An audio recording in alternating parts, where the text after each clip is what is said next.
Hey y'all, it's me, your girl Deera, with her first independent video on I am a slide of that. Just to let you know, Jules and I are gonna have some kind of rotation going where we have our dual videos, an independent video of each of us, and then start all over again. And whether we switch who goes first or not hasn't really been decided. We just kinda, we're going with the flow for this one, okay? Anyway, here is my drumroll please. One-sided beef with the Fast and Furious franchise. Y'all about to learn about me. Okay, as much as I don't like Cringe Weasel, believe it or not, y'all, he actually is not the root of my beef. Yo, and while I may be beefing with the franchise, of course I will always acknowledge that it has given Paul Walker an absolutely incredible legacy. Not to mention that they keep his character Brian alive and well on the series, albeit off screen and, probably taking care of the kids or whatever. But call me crazy, my beef is with the titling inconsistency. I kid you not, I fell down a Reddit rabbit hole. I just wanted to know when the next movie would be, if anybody knew anything. Also, for all purposes and reasons, I am not a professional movie analyst or whatever, and some of my facts are definitely iffy, but y'all, that does not quell my beef, okay? This is the source of all my problems, not the fact that I'm as broke as a bug. What you see across your screen, I would like to notify you, is the order of release starting with 2001, The Fast and the Furious, and of course ending with Fast X, I think part 1 in 2023.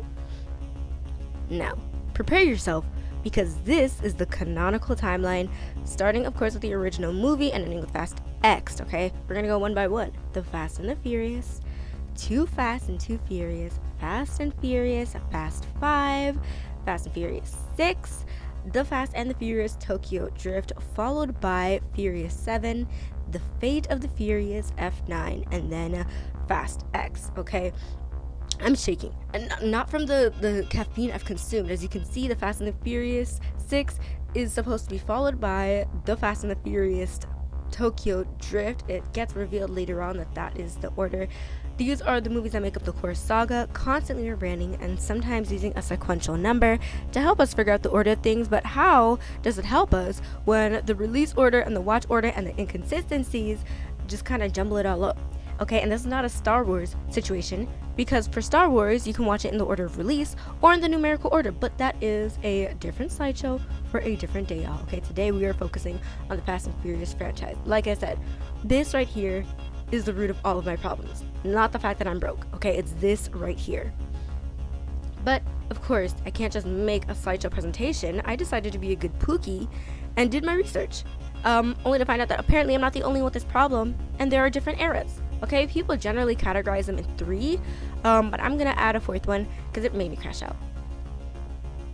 We start with the early racing era. This is the first of the 4 that really gives headway for the movies that fall under this era. I think it's actually really appropriately described. Okay, so let's dive into this first one. There are 3 movies that, in my opinion, set a really good foundation for this mammoth of a franchise. Of course, we have The Fast and the Furious. I believe the title name was purchased from someone who had the rights to a B-tier movie with the same name. I think it's appropriately named. It really sets the scene for this type of action movie. It was almost a B movie itself when it came out, but it was kind of a pioneer for street racing type movies and really left its mark, especially when street racing was kind of becoming a big or more well-known thing at the time. There was an article in 99 about it. The second movie, Too Fast, Too Furious, follows the early 2000s trends of using numbers as words, like in the movie 10 Things I Hate About You, which if you haven't seen it, you should most definitely go watch it. It's a rendition of The Taming of the Shrew by Shakespeare. It's really good. But in this movie, Vin Diesel just kind of wanted to do something else, so we don't see him. We have Paul Walker's character basically going on a self-discovery journey or whatever. It's good. I think it lets us explore the universe. The third one, The Fast and the Furious Tokyo Drift. I feel like there was some kind of deal made where they couldn't use numbers, but the subtitle kind of makes it a side quest. We also don't see any of the main characters in this film, throughout the majority of it.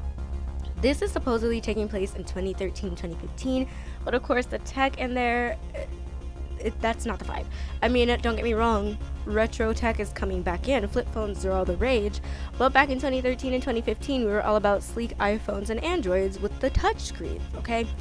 We really don't see any of the main characters again throughout the entirety of the film until we get to like the post-credit scene where Vin Diesel's character makes an appearance, which further cements its eventual link to the rest of the series. These are the first three, not the main three, but the first three that I think really set a good tone for what everything else is coming to. The soft reboot era, here they really made a conscious effort to bring together the original cast, and so they kind of really decided to like start all over again. So let's talk about this one.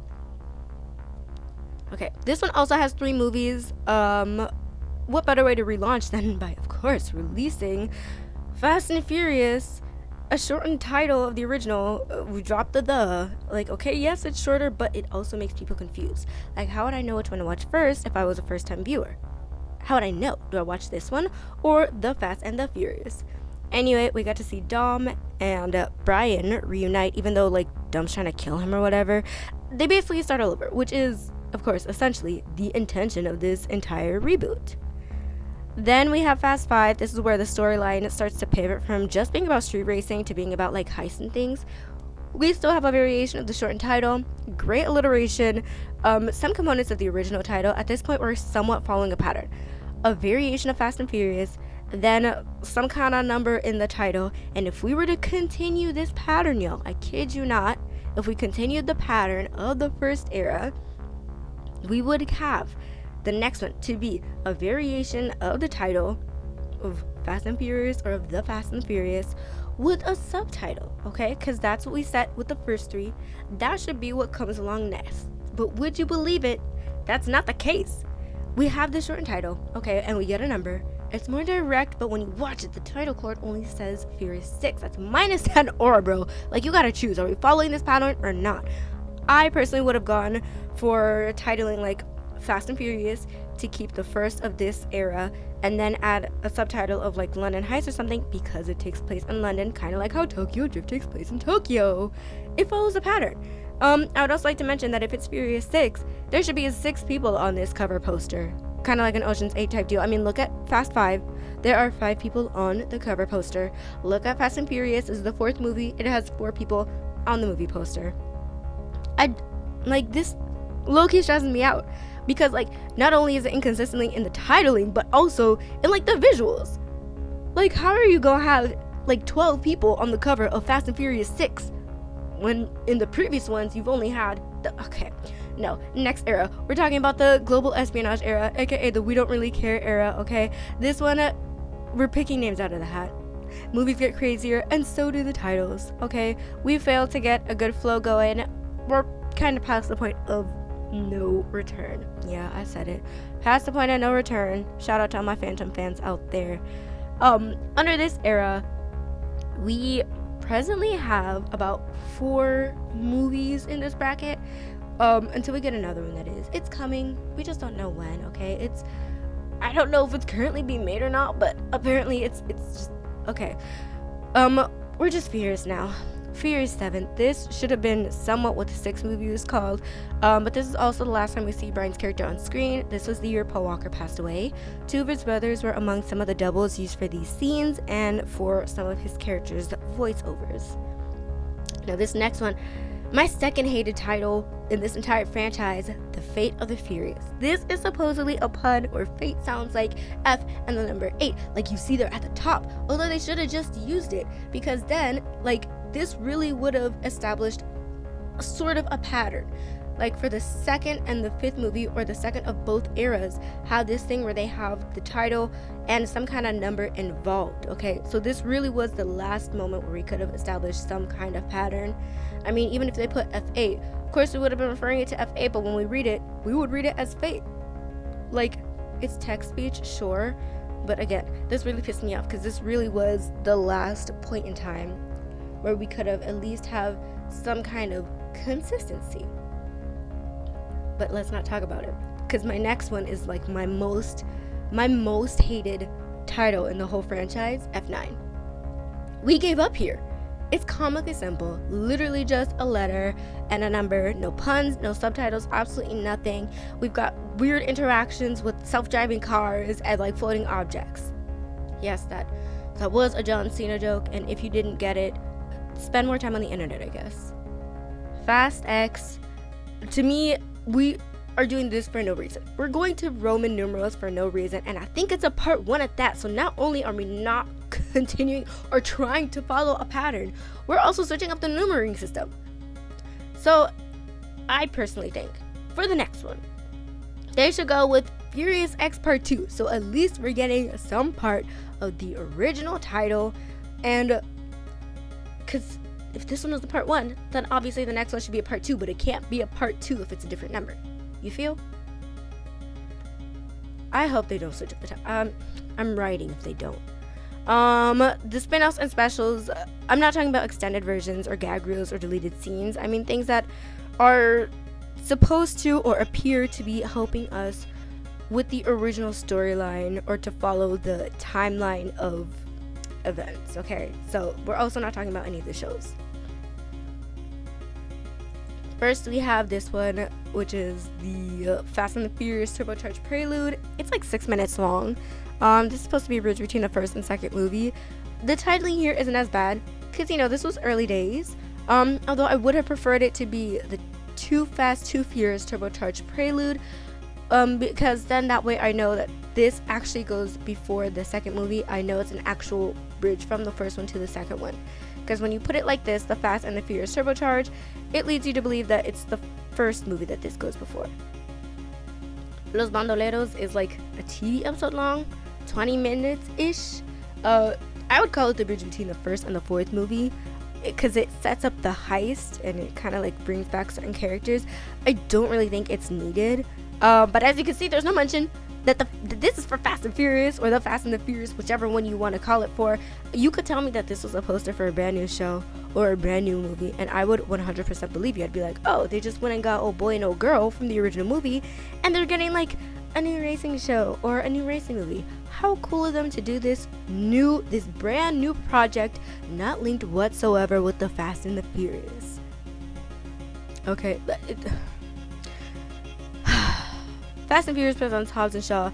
I know that this is a spin-off, but with the naming inconsistencies, it could easily be confused with the main saga. I'll be honest, I haven't seen this movie. I don't care about it. I haven't watched it because it's not part of the main saga. But you know what? Anyway, it's fine. It's okay. And this is what makes up the spin-offs and the specials. I guess I would call Hobbs and Shaw a spin-off, but the Bandoleros, maybe it's a special. Because it's, I don't know, maybe it is a special. I don't know what to tell you. Anyway, let's talk about what's whack. Because, you know what, Japan's branding is so much better and it's much more consistent than ours. And I'm so upset because we didn't consult nobody before releasing anything. Like before putting it out there in the world. Let me remind you, this is what the movie order release is looking like.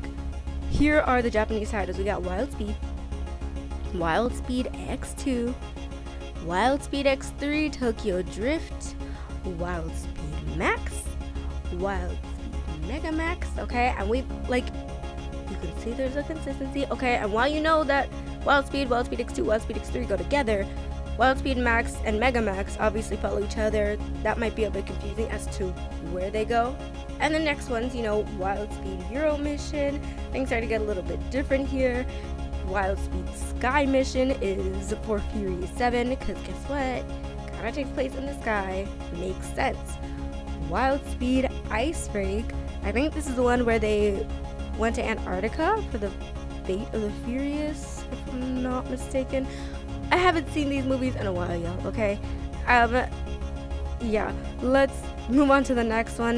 The comically simple F9 gets this wonderful title of Wild Speed Jet Break, which I, think is consistent with what happens in the movie. And the last one, of course, Wild Speed Fire Boost. Why this is called Fire Boost, y'all, I'm not too sure. But you know what? There's consistency. We know that even though there's X2 and X3 Tokyo Drift, Max, Mega Max, and all these mission ones and break ones and boost ones, we know that each and every one of these movies belong to the Wild Speed saga. The only place where you might have some confusion would be like during the mission ones and like the break ones, probably Max and Mega Max as well, but you know that they all belong to the exact same franchise, y'all. This is, to me, absolutely tragic. Who did they hire to come up with these names? Anyway, this is it, because I can't even bring myself to do the shows. The shows are much more consistent, but they don't make up part of the main saga, nor do they really contribute to it. I guess it would kind of be a spin-off, but like, it's not a spin-off that contributes to any of the characters that we see in the main saga. Like, they have their own characters and stuff. We only see Vin Diesel's character at like episode 1 of the Speed Racer show. Anyway, thanks for watching, y'all, and as always, you should probably hit subscribe or whatever for vibes, slides, and questionable life knowledge, because no matter the topic, we probably have a slide for that. Keep comment, slide on. Peace out.